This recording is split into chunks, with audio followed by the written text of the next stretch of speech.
Okay.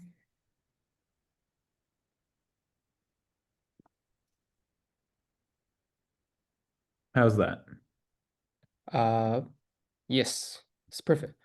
Okay, I think we're 2:05, sorry, or 11:05 in Palo Alto. Let's get started.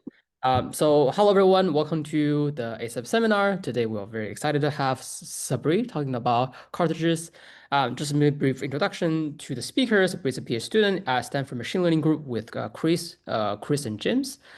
His current research focuses on large language model memory. Particularly, he's interested in how different memory strategies balance the trade-off between the cost and quality. His research has explored new architectures, including salient attention, state-based models, and model managed memory.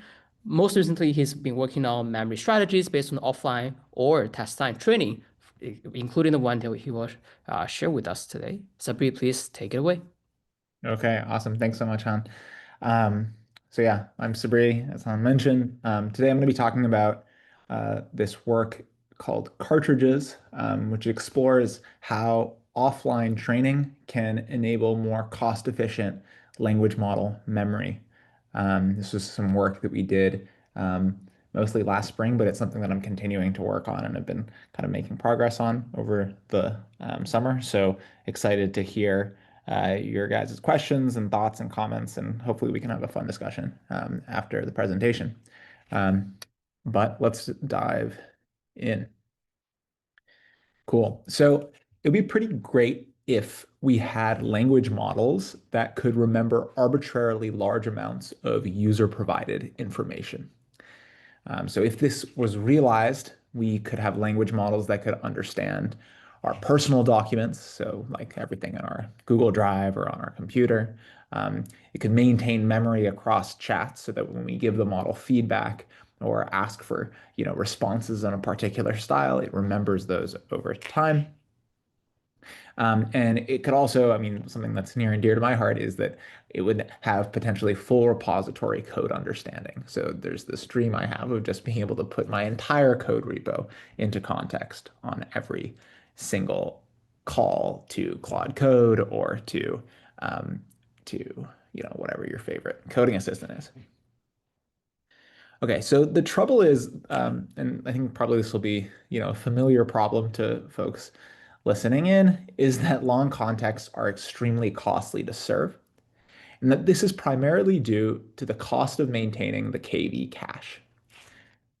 So in our work, we're motivated by a simple observation, which is that contexts are often static and shared across many requests. So if you think back to those examples I had earlier, documents change over time, but you're not changing all of your documents every single day. Code repository similarly is going to evolve over time. That's not going to just change entirely super fast. So we're motivated by this simple observation. And what we're going to do is we're going to try to exploit this observation and spend a huge amount of time and compute offline. So before we receive queries from the user, actually training our KV cache using gradient descent. So since the contexts are static or nearly static, our bet is that this cost can be amortized across queries that will later on down the line be received by the model. So here's a spoiler. If you're willing to spend this upfront cost to train the KV cache, turns out that you can reduce memory consumption up to 39x on average while maintaining the capabilities of the full KV cache. Cool. All right, so let's dive in and discuss first why exactly it's so costly to serve long contexts. We'll start with a simple quiz. So let's imagine that we're serving Llama 8B using a single H100. If each user has 1,000 tokens of context, then it turns out we can output 10,000 tokens per second at peak throughput on that single H100. The question is, if each user instead had 128,000 tokens of context, how many tokens could we output per second then? It turns out that this would slow us down to only 130 tokens per second, which is a 77x reduction. So why are long contexts so costly? Why are we seeing this enormous slowdown when users add 128,000 tokens, which is not actually that many tokens. It would not capture, even a tenth of many code bases.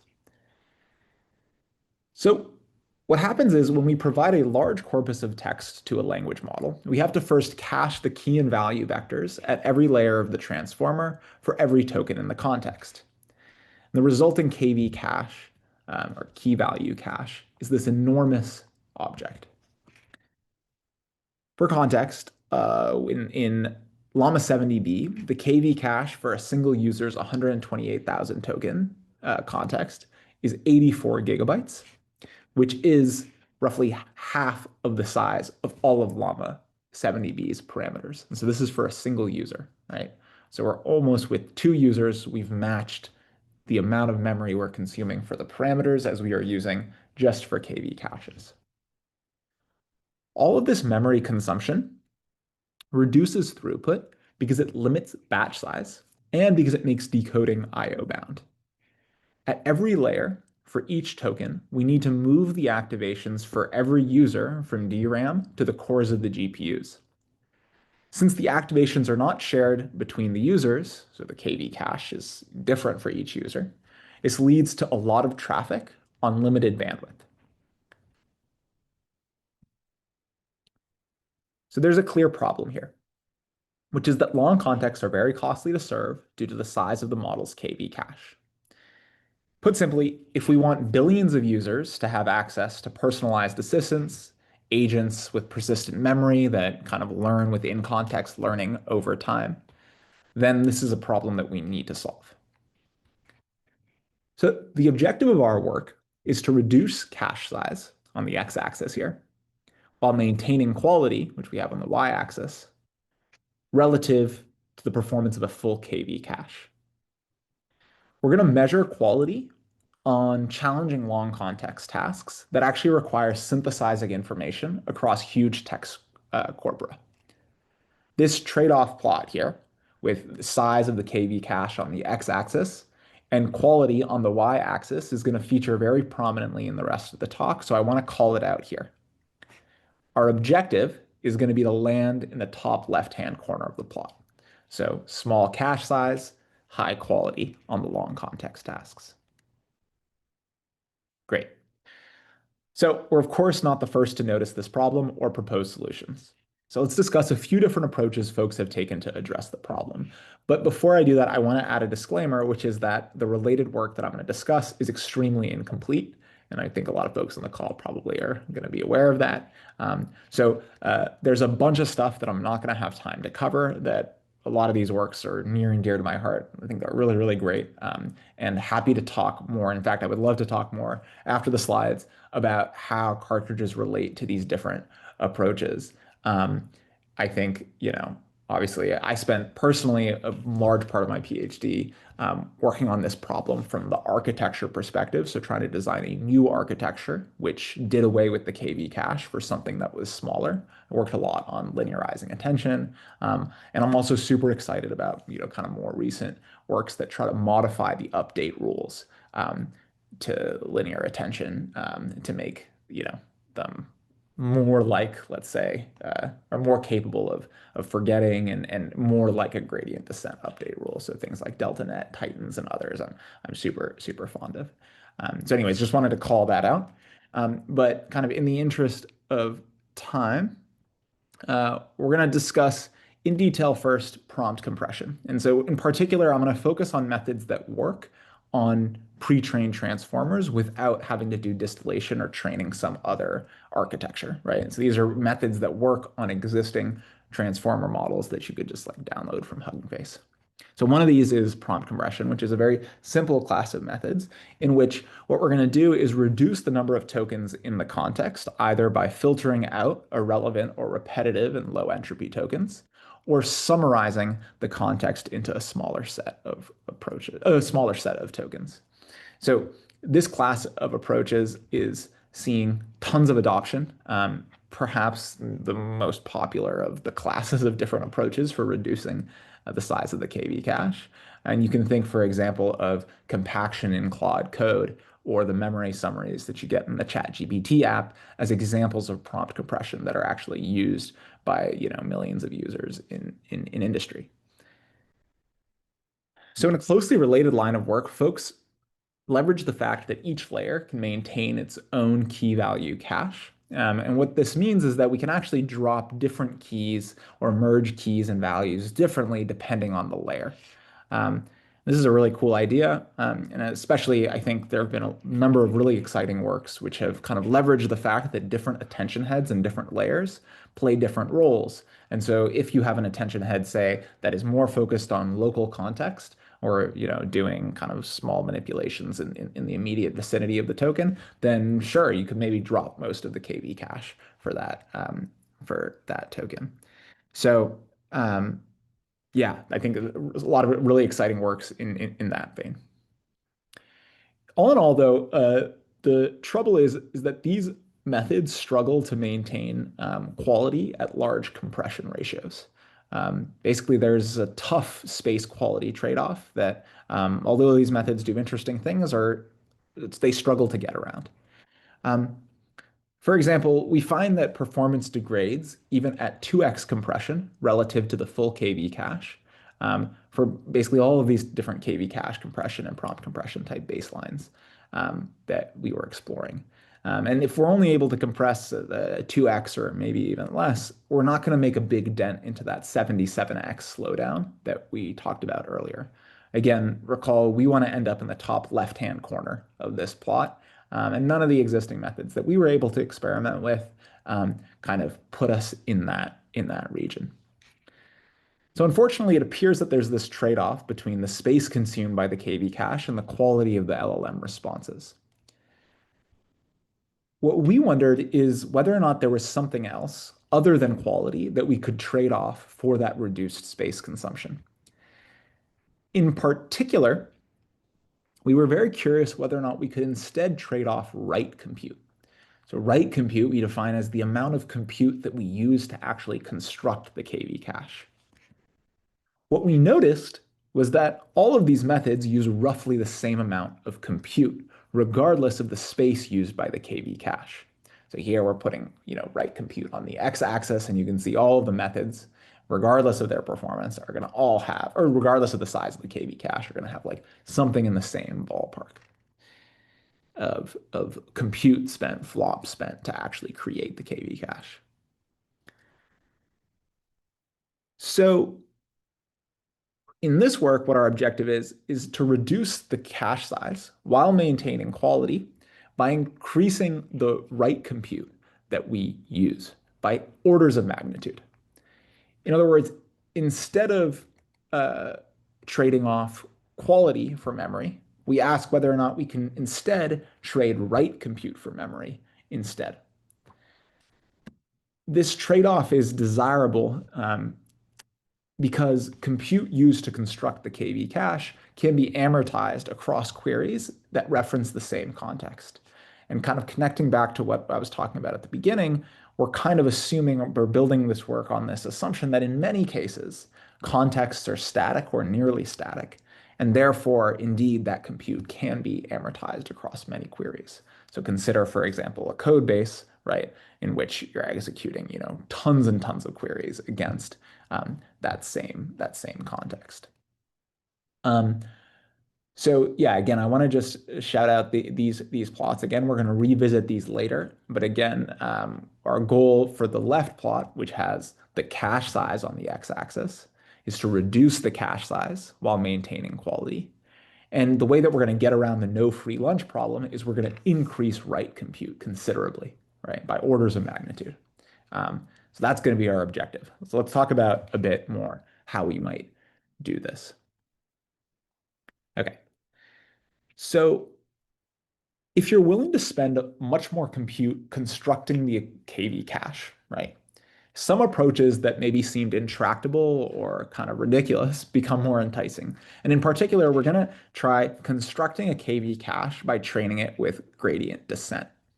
I think this is something that at least for me, earlier I never really considered as a viable option because compared to prefill, training with descent is extremely expensive. Um, so what does it mean to train the KV cache? Normally, the keys and values are activations. They're produced with a single forward pass in a process called prefill. But there's also no reason why we can't also train the keys and values of our cache using gradient descent. So specifically, we can treat the keys and values um, as if they were just two weight matrices, K and V.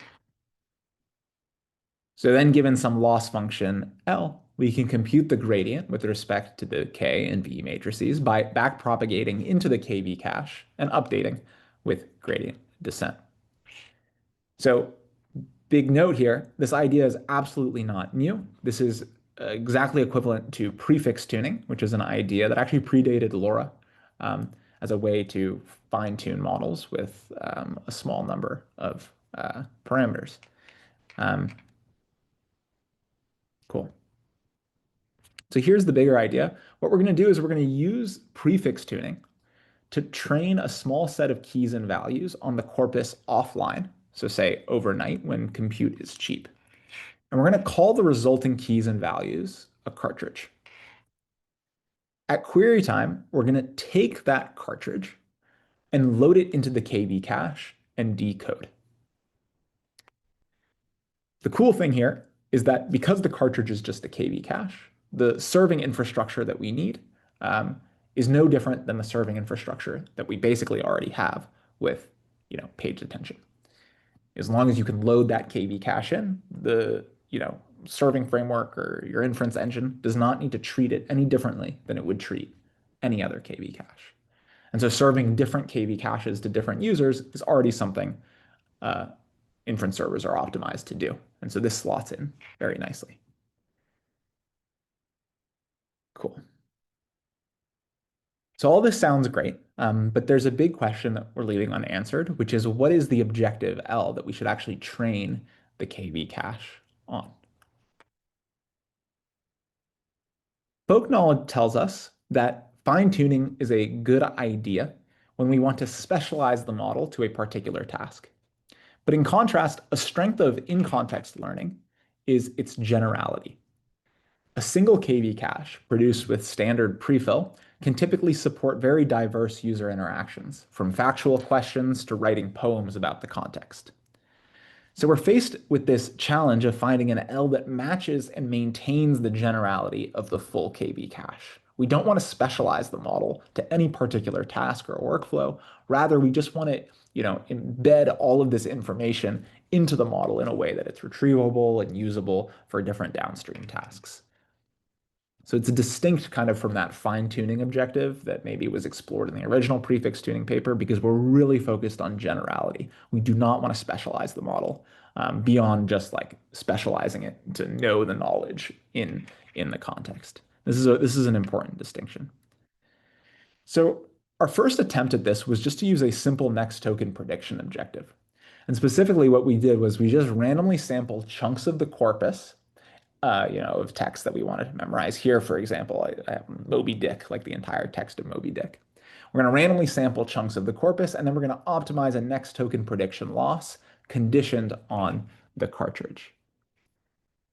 So we decided to try this out on 3M's, like the company 3M's 10K, which is a 100-page financial report of about 128,000 tokens, like roughly in that ballpark. Um, a 10K is just like a financial report that public companies file. And when we did this, we saw something quite exciting, which was that we could achieve close to zero next token prediction loss on that 128,000 token context using a cache of only about 1,024 tokens, which is a 125x compression. But all of the information, right, because the loss is zero, all of the information from the corpus is in that cache. This is exciting, right, in some sense. And in fact, we're not the first to observe this. Some recent work also showed even crazier compression ratios on, for just kind of memorizing the document. All right, so this was really promising, but remember, we cared a lot about the cartridge's generality. So the question was, could the cartridge actually do, any task conditioned on this document, or could it just regurgitate the document word for word? In particular, one of my favorite sanity checks or like vibe checks for cartridges and for checking the generality of models is asking whether or not it can write a poem about the document, right? And so in this case, we have some dry financial document, nothing to do with poetry. We want to know, can it write a poem about that document? So we prompt it, can you write a poem about 3M in fiscal year 2025? And when we do, we find that unfortunately it could not. The output made no sense. Okay, so to try to quantify what we were seeing from this vibe test, we collected a data set of diverse queries that are about the same document, but span factual questions to creative tasks to mathematical reasoning, right? Effectively, we want to test the generality. How well can it do on these different slices or subsets of eval data? What we found was that there was a huge gap in performance between the cartridge that was trained with next token prediction and the full KV cache on almost all of these different slices or subsets, except for one, which was the memorization subset. For this one, you just simply have to repeat the rest of the passage word for word, given some prefix. Cool. So we're seeing this big problem. There's poor generalization with next token prediction. And to address this problem, our idea is to replace the next token prediction with something else that encourages more generalized learning. We want it to achieve generalized learning, but critically, we also want it to be autonomous. We don't have to label data or pull in other data. We're going to call this new training recipe self-study. So the big idea with self-study is to have the model autonomously dream up synthetic data and then train on that synthetic data with context distillation. So self-study proceeds in two stages. First, we're going to generate synthetic conversational data that is grounded in the corpus. And to generate this data, we're just going to have the language model basically quiz itself about the content in the corpus. Second, what we're going to do is use this data to train the cartridge on the conversations with a context distillation objective. So let's drill into each of these two steps. So first, the conversation synthesis step. The conversation synthesis step is itself going to proceed in three sub steps. First, what we're going to do is randomly select a subset or a chunk of that big corpus. This step is really important because it allows self-study to extrapolate to contexts or corpora, which are much longer than the effective context length of the model. It's also important for actually exceeding the performance of in-context learning, which is something that we'll show later. So we're going to grab some subcorpus, some chunk of the larger document. Next, what we're going to do is we're going to sample a seed prompt. So the seed prompt is a little message, a generic message, which we're going to show to the first participant in the conversation. So for example, one might be, please generate a single question that tests an LLM's knowledge of the information above. We're effectively prompting the first model in the conversation to just like ask something or request something that's going to like get the conversation rolling. But critically, I want to note that the seed prompts that we used are totally generic. We don't change them on a per task basis. So like later on when we talk about results and benchmarks, it's not like we're generating different kind of seed prompts for different tasks. If we did, we could do a lot better, right? But it also would undercut the claim of generality. I think in practice, it would actually make sense to tailor seed prompts or to train seed prompts in a way that like kind of tailors them to the expected types of questions that a user might ask. But for the purposes of this work, we were careful not to do any of that. Again, because we cared a lot about that claim of generality. So these are generic. But I will note, just because they are generic does not mean that all seed prompts are created equal. We did find that certain generic seed prompts worked really, really well. One type of seed prompt that is one of my favorites and worked phenomenally well was the first one in the top left there, which is please generate a single chat message instructing an LLM to structure the information in JSON, right? So it's kind of just a silly little task. You basically have to take some, unstructured text and then just create a JSON object that represents it. And for whatever reason, this particular task is like really good at, creating cartridges that kind of remember information well and can answer complicated questions down the line. Maybe it makes sense. It kind of reminds me of like when I was in high school, like studying biology or something. I would make like study guides that are effectively the same thing. You take a textbook and then you're like kind of just like structuring it into some other form, and that's good for learning in one way or another. But anyway, so the seed prompts, super important part of the recipe, and generic to some extent. Cool. And then the last part, the simplest part, is we just sample a conversation, condition on the subcorpus and the seed prompt. So we have an LLM talk to itself. The first LLM generates some text, condition on the seed prompt. The second LLM, we just like flip the user and assistant roles in the list of dictionaries there. We flip the roles, send it back through the model, produce another message, flip the roles, send it back through the model, produce another message. And so we can produce training data in this way by just having the model chat back and forth with itself. Um, so with all this synthetic conversation data generated, what we're going to then do is train a cartridge on the conversations using a context distillation objective, in which we're going to minimize the KL divergence between the next token distribution conditioned on the cartridge and the next token distribution conditioned on the chunks of text. In other words, we're trying to distill a model with a real KV cache into the cartridge. Cool. And yeah, the objective here that we're using is just like the standard, model distillation objective. It's just, normally this is kind of applied between two different models, like a teacher model and a student model. In this case, it's the same model, just with a different KV cache. Um, and also, I want to shout out, a number of recent works have explored this specific idea of distilling context into the parameter. So similarly to prefix tuning, this is not necessarily like a totally new idea. Snell et al. Wrote this really cool paper where what they were distilling into the context was not like external context, but rather chains of thought, which I think is a great idea and actually something that's been useful for some follow-up work. And then Kujanpa's, I don't know if I pronounced that correctly, but their work also used this distillation objective in a very similar setting to ours. So I wanted to shout out those two works. Um, okay, great. So that's the recipe. So what we wanted to know was if we train cartridges with this self-study approach, can it write poems about that same financial document?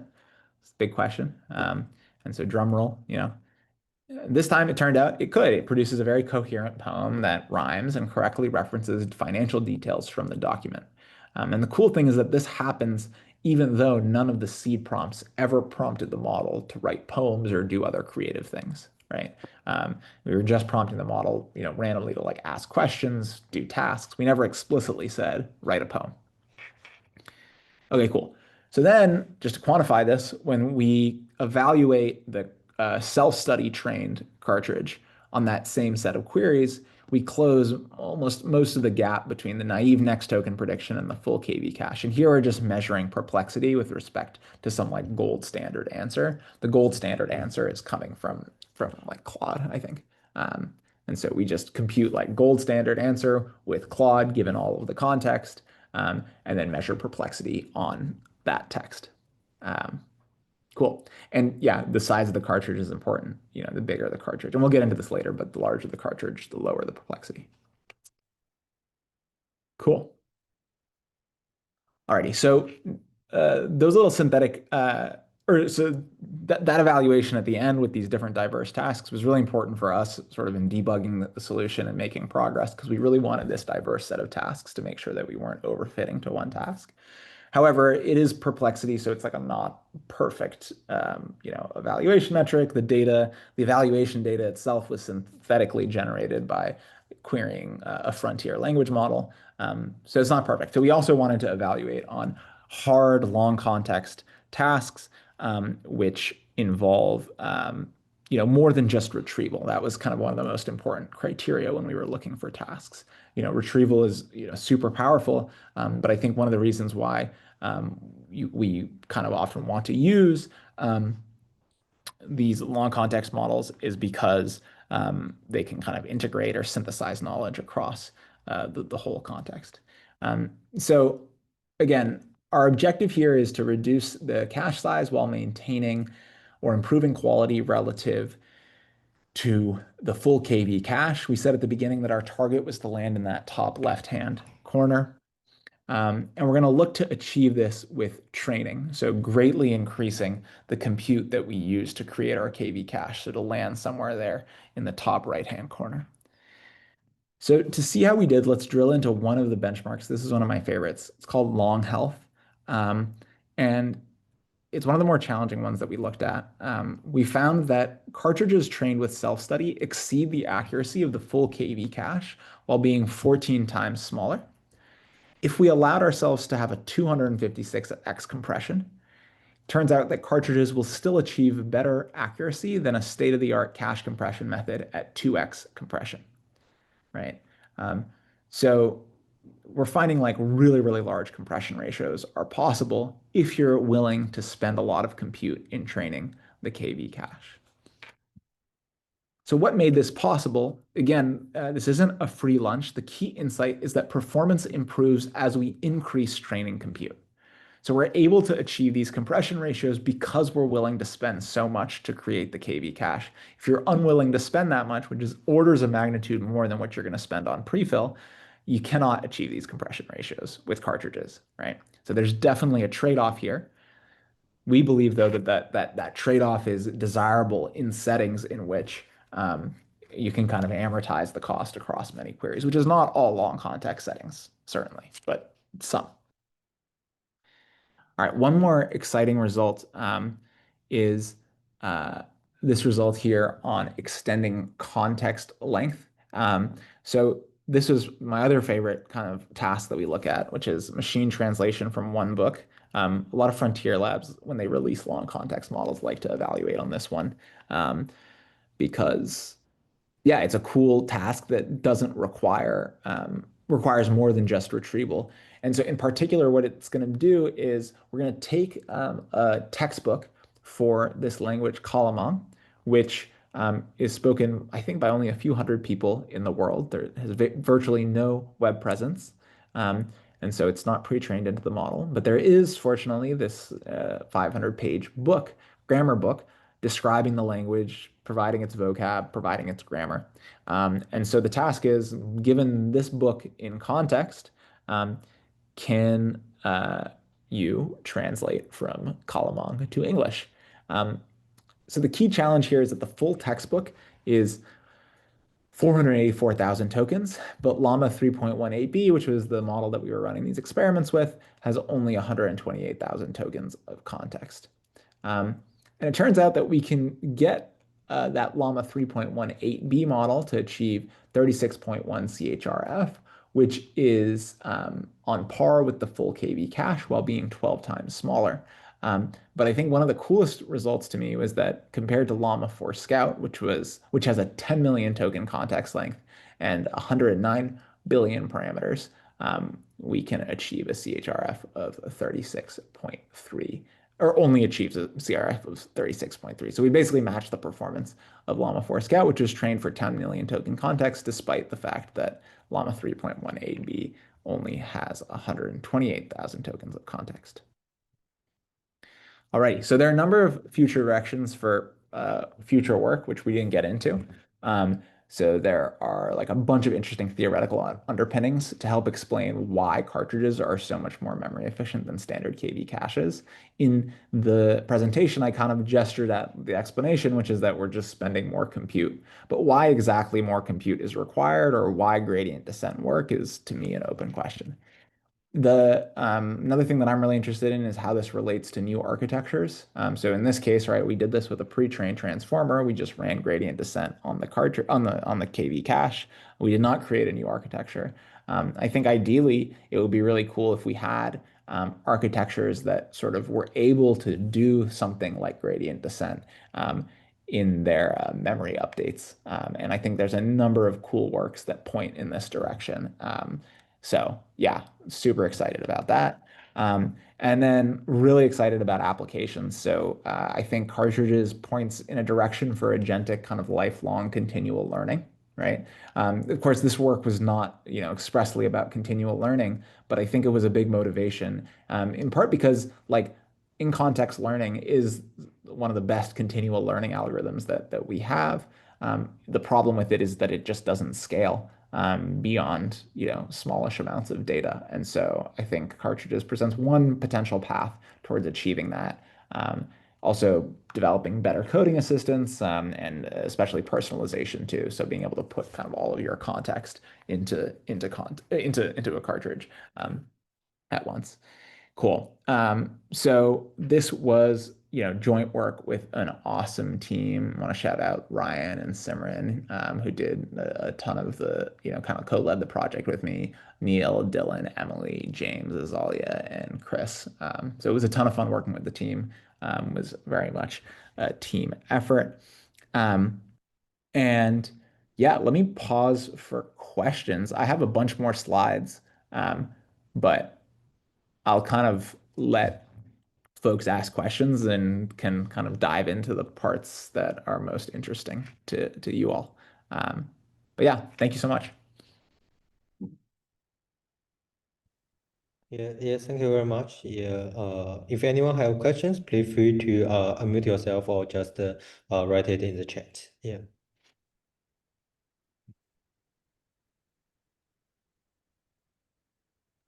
Actually, maybe I'll start with a quick question.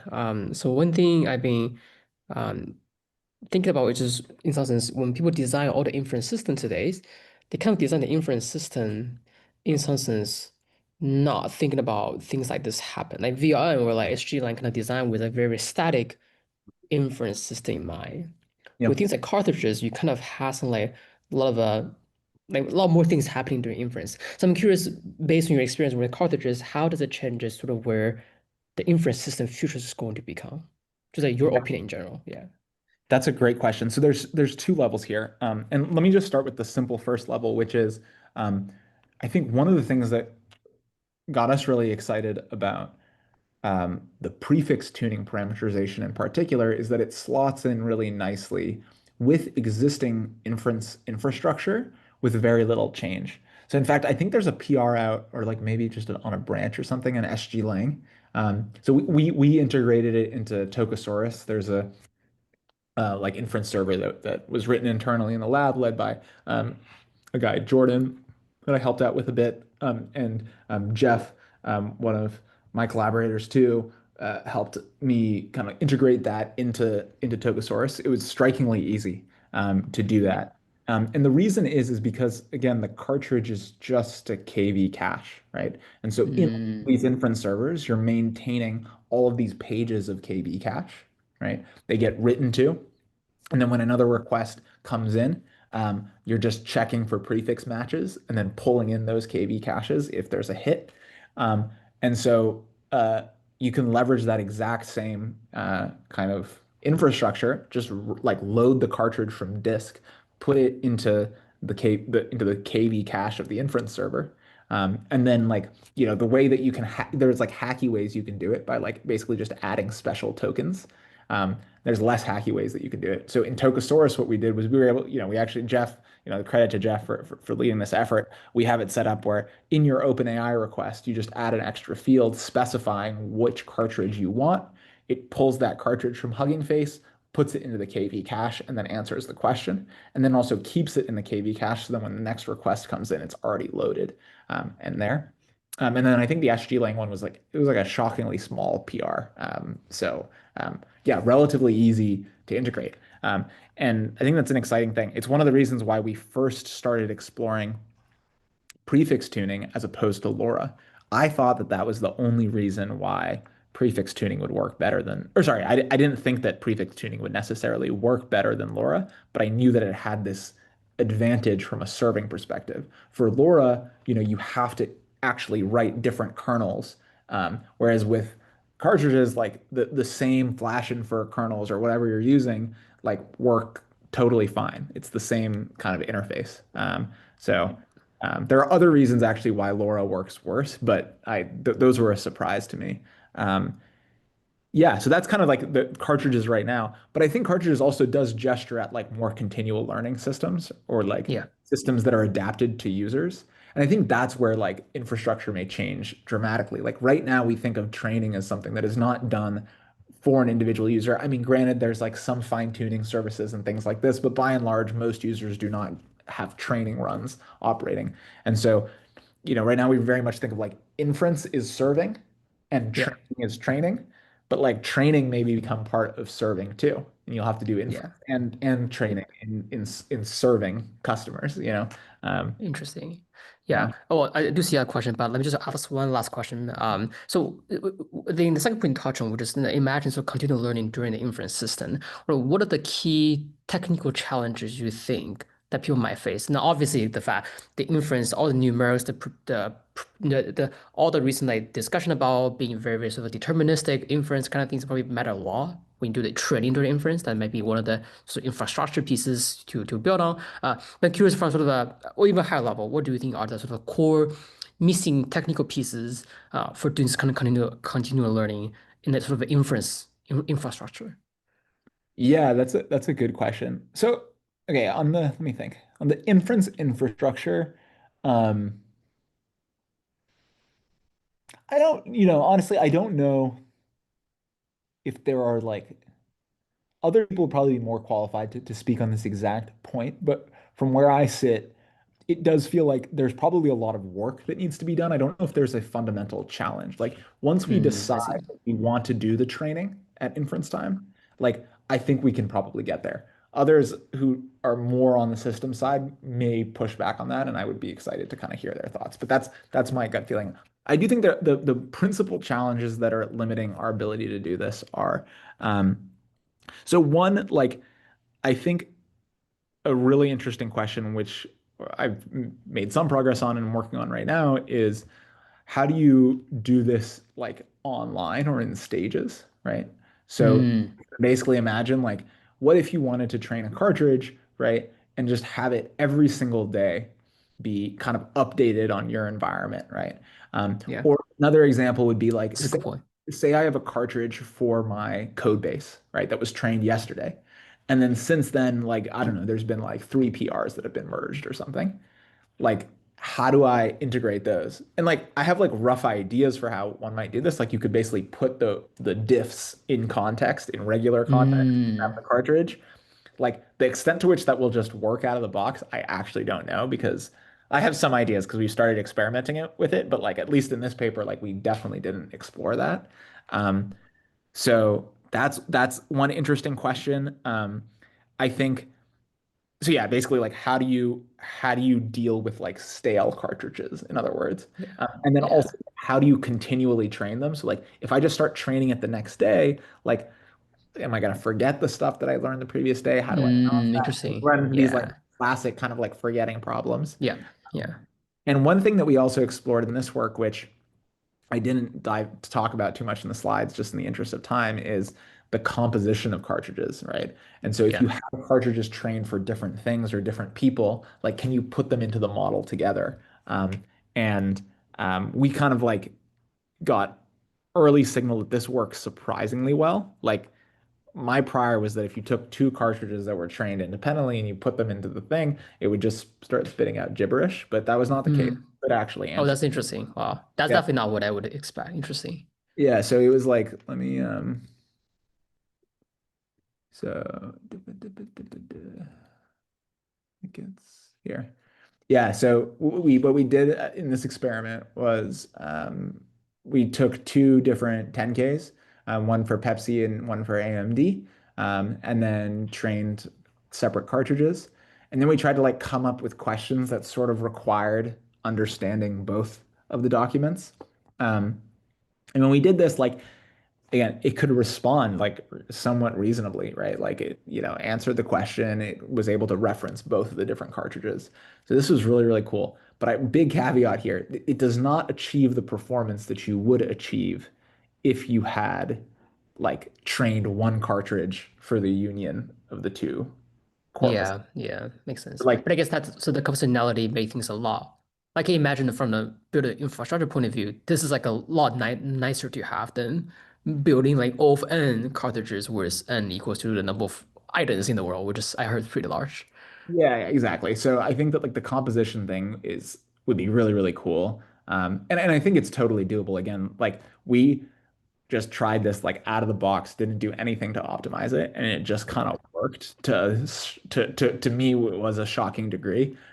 But I have a lot of like kind of guesses as to like what the solution might be for like making it work even better. Um, I don't know, like yeah, I haven't yet really explored it that much, but that's another like thing to think about is like, do we do this type of like merging? And I think there's this really cool kind of moonshot vision, which is like you could imagine like building sort of like a huge MOE or something that has all these different little cartridges Yeah. that different people have trained. And so you're sort of creating like a crowdsourced LLM or something. I don't know. That I have no idea if that would work, but Yeah. Sounds very cool. Yeah. there's interest, yeah, there's weird things that could happen to serving if that happened. Yeah. Okay, thanks. Yeah, I'll leave time for other questions. Shin, you do wanna take other questions? Yeah, I think there are several questions in the chat that the first question is about, also I think you maybe mentioned something, but we asked how does training the KV cache compared to training LoRa use self-study? Yeah, Yeah. because I think that maybe regarding to the performance, yeah. Yeah, definitely. So, like I said, we originally started exploring cartridges, um, doing it, parameterizing the cartridge with prefix tuning. The reason for this was, well, my honestly, it's kind of not that smart. It was basically just my background in research was a lot in like, architecture, like linear attention, things like this. So I think about the KV cache a lot. And so I was just like, I'm going to train the KV cache. That was like how I was thinking about it in the early days. I didn't think that hard about it. The other way that you could tell the story, though, is that we started doing prefix tuning because it has this really nice property, which is that it slots into inference servers really, really well. Um, but what I did not believe or know at the time was that whether or not it would work better than LoRa. My guess, my like suspicion was that like, look, basically parameters are parameters. If you put the parameters in the KV cache or if you put the parameters in LoRa, like it's probably going to net out to something decent. I don't think there's going to be like that big of a difference. That was like my kind of naive view. And yeah, very interestingly, that is certainly not the case. Um, so uh, we compared it with Laura. And one of the things that we did when we were doing this comparison, that's kind of important for seeing like the benefits or like what Laura does is we compare both sort of in distribution accuracy, so performance on like questions related to the corpus that is being trained on. And so like accuracy here is like on long health. And then on the y-axis, we evaluate on MMLU, right? So the blue dots are prefix tuning for various different cartridge sizes, right? And then the green dots are LoRa for various different LoRa ranks.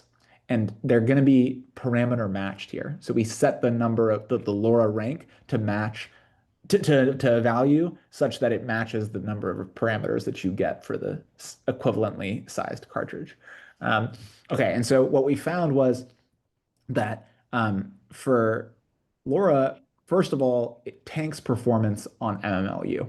And this happens especially as you increase cartridge size. So here, for example, you can see as we increase the size of the cartridge, performance on MMLU drops dramatically as we kind of increase the LoRa rank. And this isn't that surprising of a result. There's kind of cool work from my collaborator, Dan Biderman, that shows something similar. Um, and I think it's also worth noting that like the size is that we're talking about for these ranks. These are like very high rank LoRa's, like in the hundreds, which is like not super typical, I believe.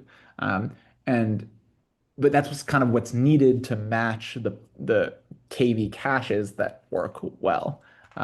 So anyway, so there's that. But the thing that also surprised me more is there's the forgetting piece, and then there's also just the performance in domain. And the performance in domain also is much worse with LoRa. So why does this happen? So like let's take a look at MTOB here. So as we increase the size of the LoRa, our performance on MMLU tanks, right? And our performance on CHRF, like MTOB, improves a bit, but it's far below the performance that we get with kind of the best prefix tuned cartridge. And so the reason for this is like there's a few different reasons maybe, but I think like the tasks that we're evaluating, we're not training on that specific task. I think if we were just training on that specific task, you wouldn't see this effect. But the tasks that we evaluate on require that you maintain the abilities to do like other reasoning stuff. So for example, like in long health, you have to answer multiple choice questions. Whereas like in self-study, it never saw a multiple choice question in all of its training. And so if your approach like causes the model to forget how to like answer multiple choice questions or interpret them, then you might be hosed. So anyways, that was a very interesting thing to me was that, not only does it cause you to forget more, it also causes worse in context performance because some of the things that you forget are useful for generalizing to new types of tasks that are related to the context. Um, anyways, that was the learning there.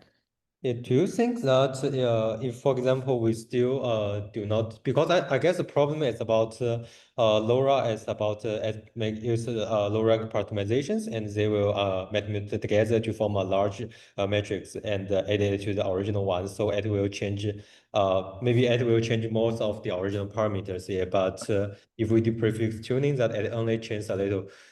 Have you tried that? For example, you do not use LoRa, but you add you just concatenate the additional parameter to the maybe the channel dimension of the some just parameters, and then so that they are independent. Do you think that will be solve the problem of the performance? That's a great question. I should really run this experiment. I've been meaning to for a while. I'm hopeful that I think it will probably solve some of the gap, because I think you're exactly right. Like the thing about lore is it doesn't actually add any space to the model, assuming that the original um, matrix was like full rank or close to full rank. Like there's no new space that you're creating. You have Yeah, to like give something up. And so, and I actually think, I like to think of the KV cache very much as an MLP, right? Like yeah. the Ks are the up projection, the softmax is the activation, and then the V is the down projection. And if you think about it in this way, then like a prefix is exactly what you described. We're basically concatenating along the channel dimension, some extra parameters. Um, so yeah, I'm hopeful that it could work, and it's kind of on the backlog to try. But yeah, I think the big issue with Laura is that you're not actually adding any space to the model. But maybe there's something else. Like maybe the issue is that the softmax activation is somehow important. I don't know.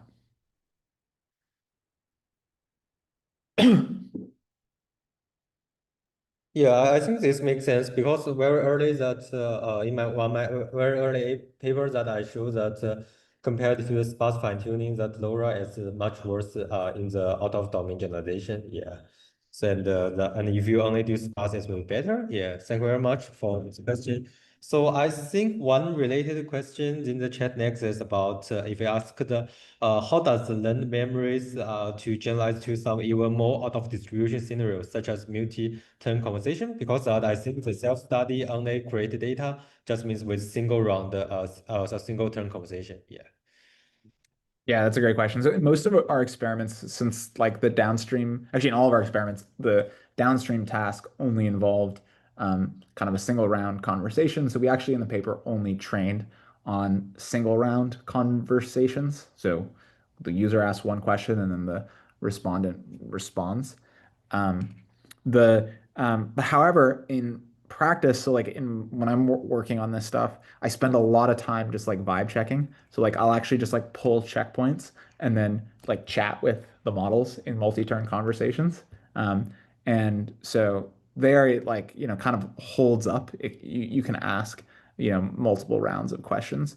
Um, However, yeah, again, this is a great question. I don't have a slide for it because I want to evaluate it more rigorously and make a clearer claim about how performance degrades um, as the conversation length increases and whether or not we can mitigate that with more rounds of conversation. But yeah, that's basically the state of my knowledge on the problem.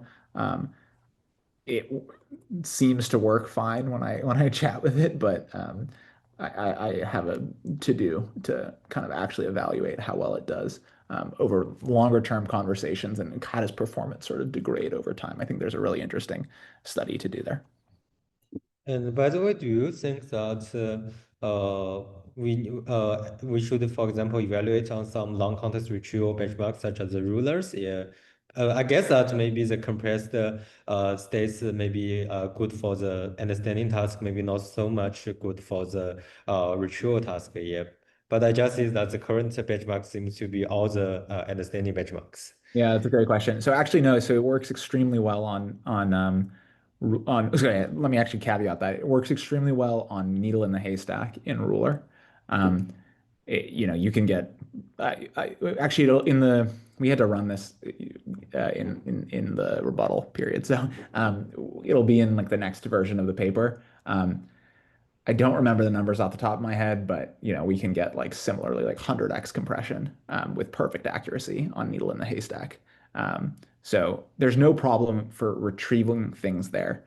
The place where you run into a little bit more of a challenge is on variable tracking. So like ruler variable tracking. Yeah, yeah, yeah. So that one's interesting. That task though is actually very hard for in-context learning too. So cartridges can't really solve it, but neither could in context learning when you made the task actually hard. So for whatever reason, I believe in the default configuration in Ruler, the task like has only one chain that needs to be tracked.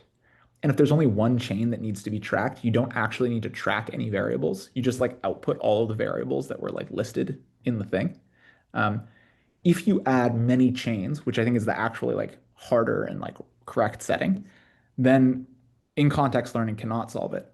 And I think there's a good reason for why it can't.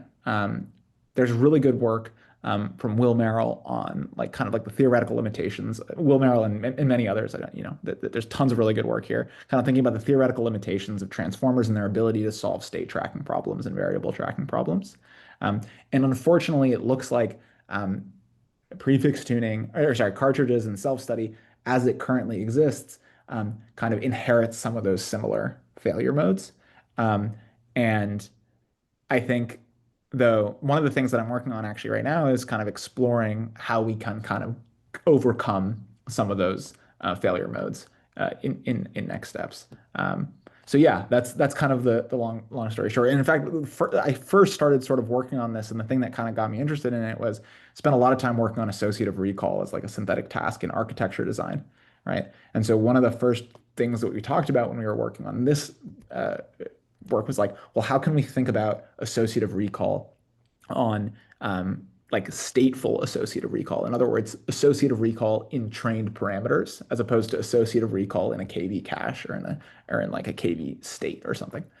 And I think the thing that we observed was that like gradient descent is extremely good at associative recall. Like it just you can just like pack things in information theoretically optimally into um, into parameters in a way that was we could never sort of achieve so easily with um, things like linear attention. I mean, linear attention works great, but it takes a while to train, and sometimes if your learning rate's off, it doesn't spike on the associative recall task.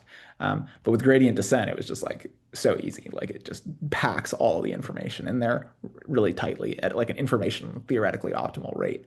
Um, so that was sort of the one of the early insights that kind of motivated us to explore this training route. And we actually just didn't evaluate on needle in a haystack because we felt like it was too easy. Like it was kind of uninteresting to us that it like worked on that because I don't know, it was just like retrieval. The harder ones are these sort of like long context, like understanding tasks actually. But we'll push out, and I think actually in the code base already, all the code for running the ruler benchmarks and stuff is pushed up already. So I think that is in the public code base, but it's not in the archive version yet. I see, I see. Yeah, this is totally makes sense. Yeah, because I think that the state tracking is a limitation of the existing in-car learning, and if you use a trainable ways that you mix into one state, so I think that do not face this limitation.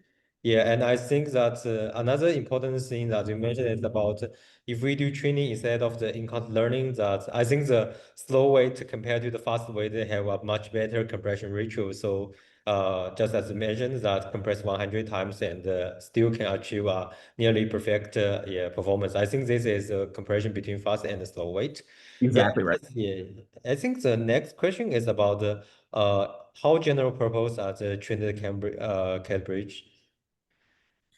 Yeah, so kind of one of the big things that we were trying to argue in this paper was that they're very general purpose in the sense that kind of any downstream task it can perform pretty well on.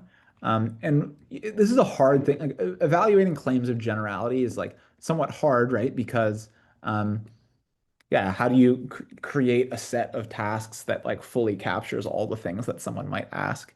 So we tried to do this. That's what this plot here was, where we basically uh, just asked the model, I think we asked Claude to just like come up with tons of different types of tasks.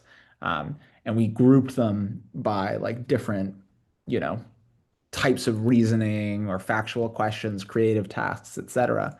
And we used this as a proxy for like how general is it.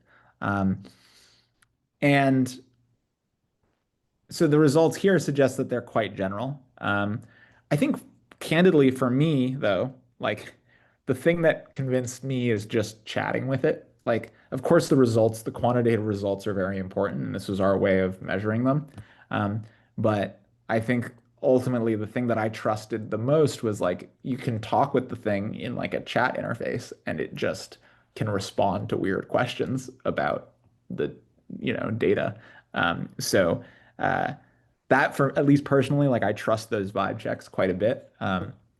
But as far as, kind of general purpose, or sorry, quantitative results that prove the general purpose nature of the cartridges, this is kind of the best we got, and we just basically curated as diverse a set of questions as we could. Hopefully that answers the question. I see, yeah. I think this makes sense, yeah, as already coverage different kinds of tasks. So I think also very related following question is about some people working on the multimodality that ask about how to extend the cartridges to multimodal inputs such as long video and standing. Yeah, that's a great question. So like we did this all in text. I haven't done work in multimodal stuff for a number of years, so I don't want to claim anything too strongly.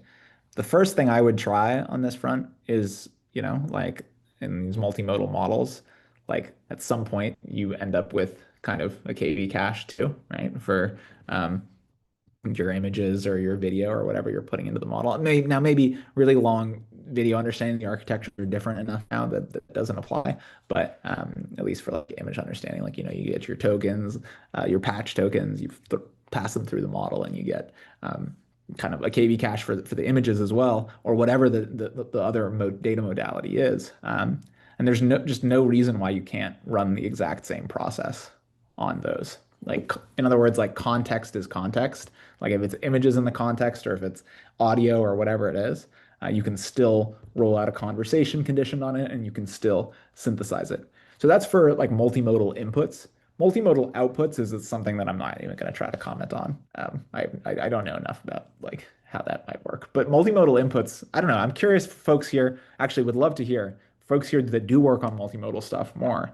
Um, why is my idea bad, or does that make sense? Like, couldn't we just like, run the same thing, but just like put the images in context or the audio in context? I see. Yeah.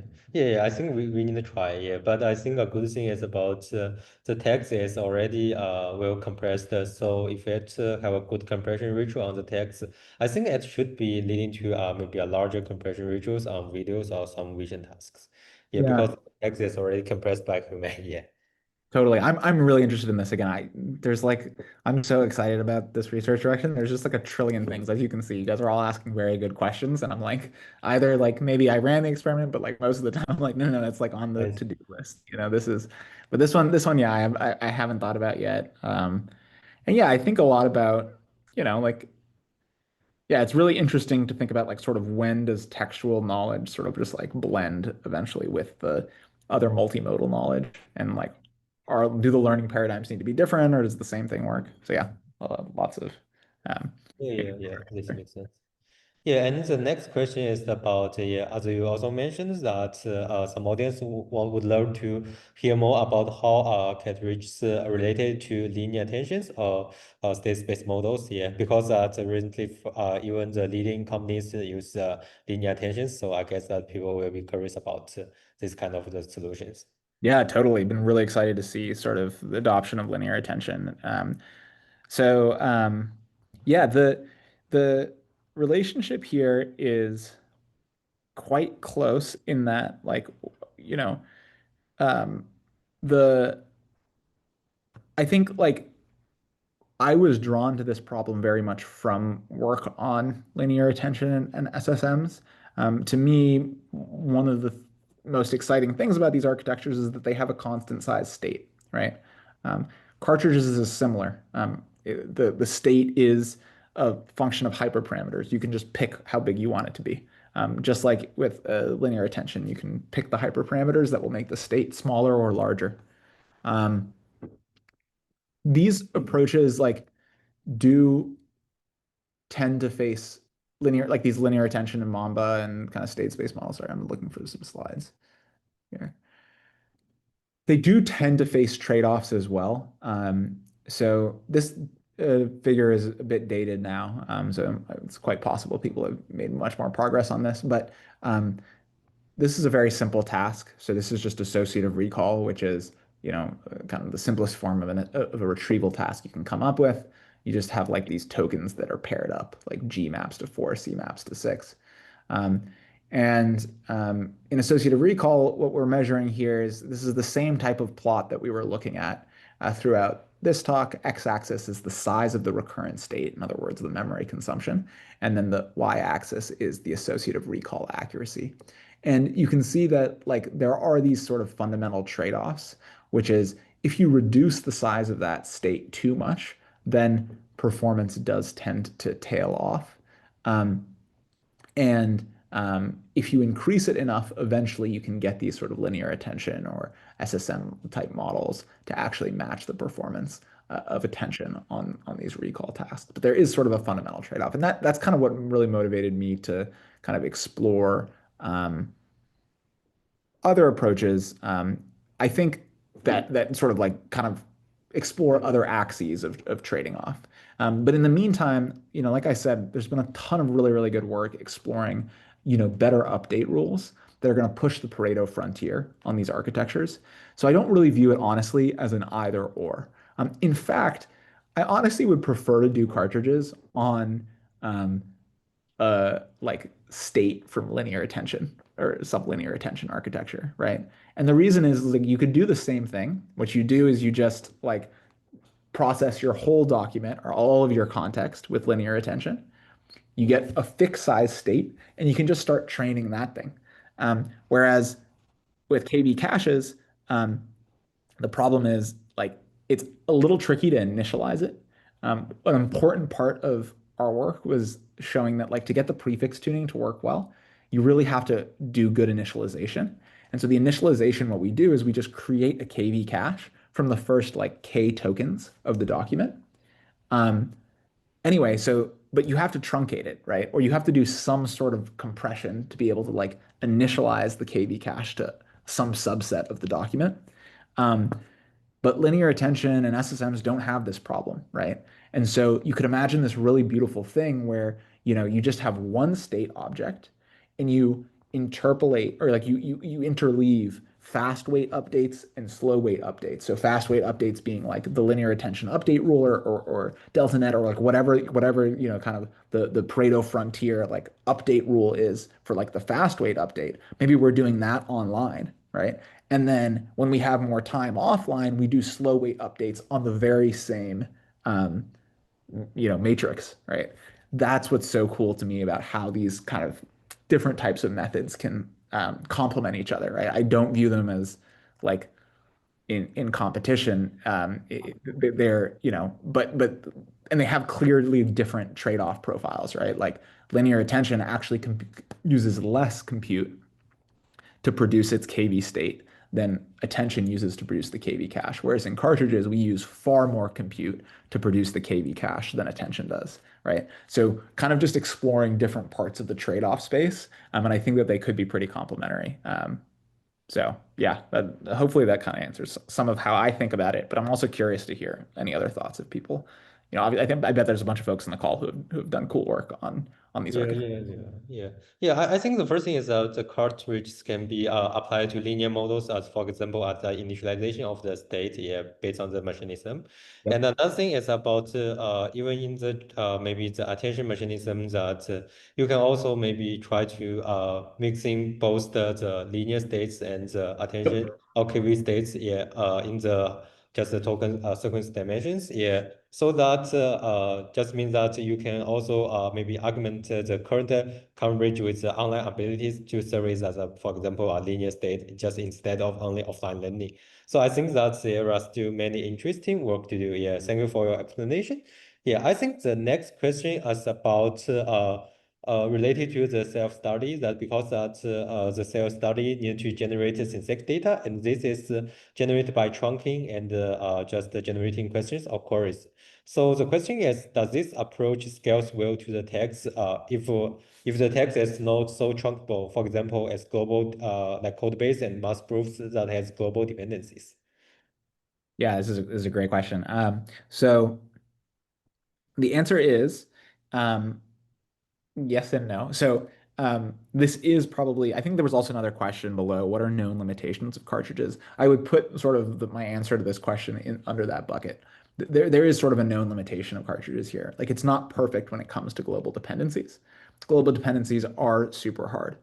That being said, we found that for many tasks, we were able to like solve tasks that require global dependencies, right? If that makes sense. So like MTOB, for example, and long health both have many global dependencies in the context, and we're able to outperform or map the performance of ICL. And here, the way that we did this, I did sort of elide some details, which is on me, which is I described it as we just take one chunk. It's not true. We actually sample multiple chunks often. We sample chunks of different sizes.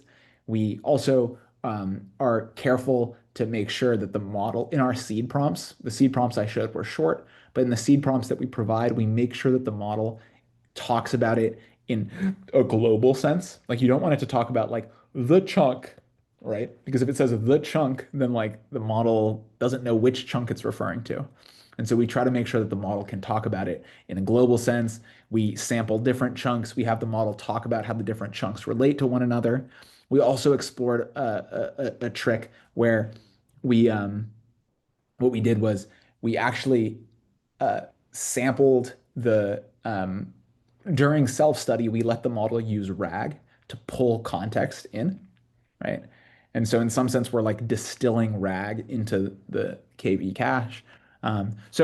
There's a number of different sort of things that we tried there that I would describe being slightly on the more hacky side, but still like showing some promise. But you're totally right though, that like these global dependencies and code bases do present a challenge in an area for I think a lot of improvement. In particular, like right now, I'm kind of working a bit on this like online cartridges formulation, which I'm hopeful can address some of these problems. Um, so I think there's directions forward, but kind of a non-answer. Both surprisingly, yes, the chunking can work pretty well, but then at the same time, I think this is a really important area for future work, and it certainly has. We have not solved the problem of these global dependencies, in other words. Um, but yeah, I Yeah. think there's a really interesting work. Oh no, I'm blanking on the I'm blanking on who wrote it. I don't even remember the title. Okay, but what I can say is there was this cool work. It was written from the context of like safety or from a safety motivation. So it's not like it doesn't appear to be immediately relevant, but it addresses this problem quite directly, which is um, if you train on, like, I think the example was um, a bunch of examples that say things like, um, city X is 700 miles from, whatever, Istanbul or whatever it is. And you do this for a bunch of different cities. And then you ask the model, where is like city X or like what is city X? It can oftentimes like not perfectly, but sometimes answer correctly that say it's Paris or whatever the correct answer is. Um, and so I think that's kind of an interesting example because it shows where like getting the solution requires interpolating across different training examples or different chunks and like understanding the dependencies between the chunks. Um, but yeah, so anyways, very good question, but yes and no. Yeah, thank you very much. I think that because I train the model, so sometimes some internal relations may be built, but we cannot guarantee that we always have these three relations. So the next question is about what do you think of these scenarios? Just means that continue learning on reasoning chains resulting in some open-ended self-improvements. And can the categories idea work? I think it just means that you do categories on the reasoning chains to continue learning on it and to improve the model. Yeah. And Yeah, I maybe think so. you do it. Yeah.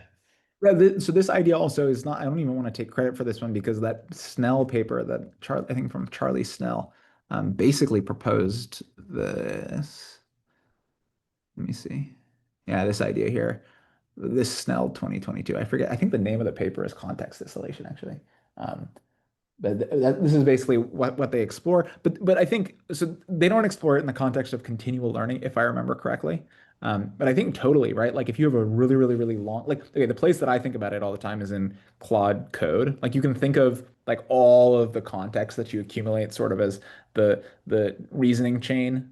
I know it also involves tool calls and different things, so it's not pure reasoning, but you have all of this stuff, and then eventually you hit a compaction point, and then the compaction point happens, and at least for me, I have to clear the chat and then start again usually. I don't know if that's true for everyone, but the oh yeah, wait, sorry, someone just sent connecting the dots. Yeah. Yes, that is the one. Very cool paper. Anyways, I should have been able to remember the name. The name is pretty catchy. But in Claude Code, the compaction point hits, and then you just like can't remember anything afterwards. So you could maybe slot in cartridges there, and then sort of just have a model that like over time just becomes better and better at coding in your code base, as opposed to the current state of affairs, which is the model's Claude Code's great, and then every once in a while you have to wipe its memory. Um, so yeah. I think super legit idea. Yeah, thank you very much. Yeah, I think shows that the two papers relate to the previous questions that about the trunking problem. Yeah, and the next question is about did you try training categories with multiple stages? He has curious about if you use the next token prediction for first stage and then QA is better or worse. I think QA is just a self-learning. Yeah. Yeah, we did try doing the two stages. Um, it speeds things up like in the second stage if you pre-train the cartridge with next token prediction, but it doesn't necessarily speed things up end to end, and it's also a lot simpler if you just mix it together. Um, so we did try it, and in fact, that was sort of the first thing. Like the way that I think, like in our research notes, the way that we framed it initially was do next token prediction and then do quote unquote instruction fine tuning was like the self study phase. But then we kind of just realized that like you can just kind of roll it all into one and just do only self study. And one of your tasks in self study, or like one of your seed prompts, could be a memorization or like regurgitation next token prediction task. So that's valid. But yeah. But I think the other thing about multiple stages, one is like doing different types of tasks. Another thing is, this online idea. Can you train a cartridge that, in your second stage, you do self-study, but you're conditioning on the cartridge from the first stage. So that's one idea that I've been playing around with. And I think there's uh, maybe some promise there, but I don't know. Yeah, this makes sense. Yeah. And I think maybe the last question from the chat is about what are the known limitations of the cartridge? How far are we from solving the compressing context? Yeah, this is a great question, and I think, like I said, I mean, one of these limitations is these global dependencies. I think one thing I want to comment on is like also like there's a very clear limitation which I want to emphasize, which is that like again, cartridges is not, we're comparing to other cache compression methods, but like we're not kind of arguing that like quote unquote we beat them because we're cheating in a major way. Like we're using so much more compute than these other compression methods, right? So to me, I like thinking about it in terms of trade-offs, right? Like what are we the cool part to me is we've explored this new space, but it's a major limitation. Again, the amount of compute that we're spending is not a little bit more. It's orders of magnitude. And so like 100,000x more than you would for prefill. Um, and I think we can bring that down, right? But it's never going to be as cheap as prefill. It's impossible, right? Prefill is just one forward pass, right?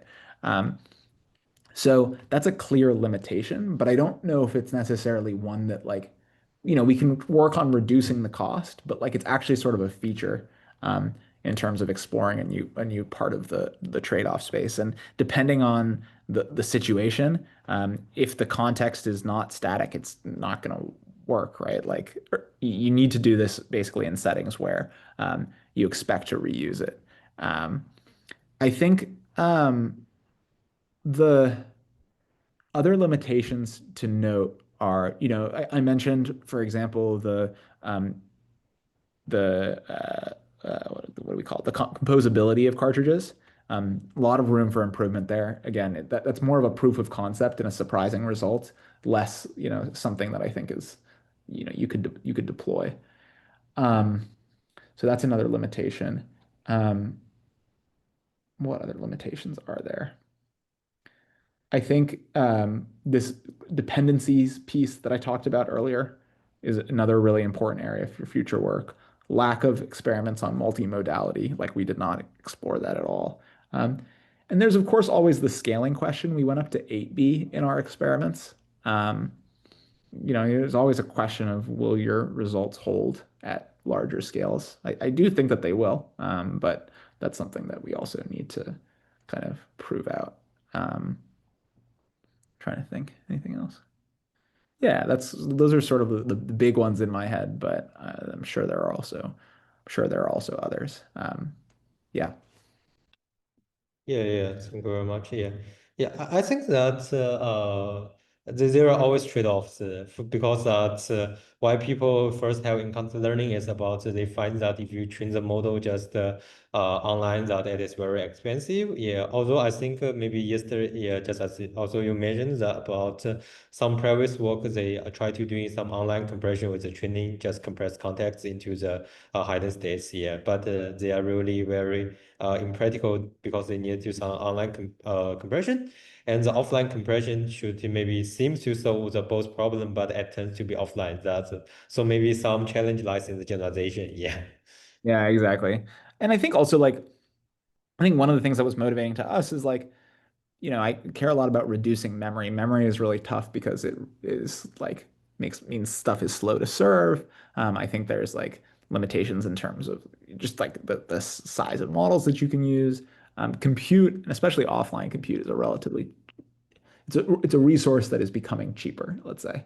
Yeah, And yeah. so I think there's certain trends there to think about, right? Like what appears extremely expensive or prohibitively expensive now may, in hindsight, not seem that expensive. Yeah. So um, anyway, that's something to reflect on too. Um, but yeah, I think it's very fun. Love exploring the different trade-off spaces and seeing kind of what's possible at the extremes. Yeah, and I guess that in the real world case, if, for example, the similar idea is really be applied in many scenarios, you need something like a database to to maybe store multiple that cartridge, maybe hidden states or yeah. Yeah. Yeah, and then maybe the loading, how to organize them will result in some future challenges. Yeah, definitely. Yeah, like how do you really, really quickly load from disk, Yeah, basically. yeah. I think I've heard of some folks doing some interesting work in this direction. Um, yeah, where you have weights on disk and you want to load them as quickly as possible onto into HRAM. So Yeah, yeah. yeah, This makes sense. Yeah, I think this should be all the questions today. That if there's no more questions, yeah, I think that we can stop the. It's really a very long discussion. Yeah. this is super fun. Yeah, thank you so much for the great questions, everyone. And feel free to reach out whenever if you want to talk more. Always excited to talk about this stuff. So. Yeah. Thank you for your attending today's. That if any audience has some further questions, also feel free to, for example, email that. Yeah, Sabri for asking questions. Yeah. Yeah, I think that maybe we can end now today. Yeah, thank you very much. Yeah. Thank Thank you. Yeah, thank you. you. Bye.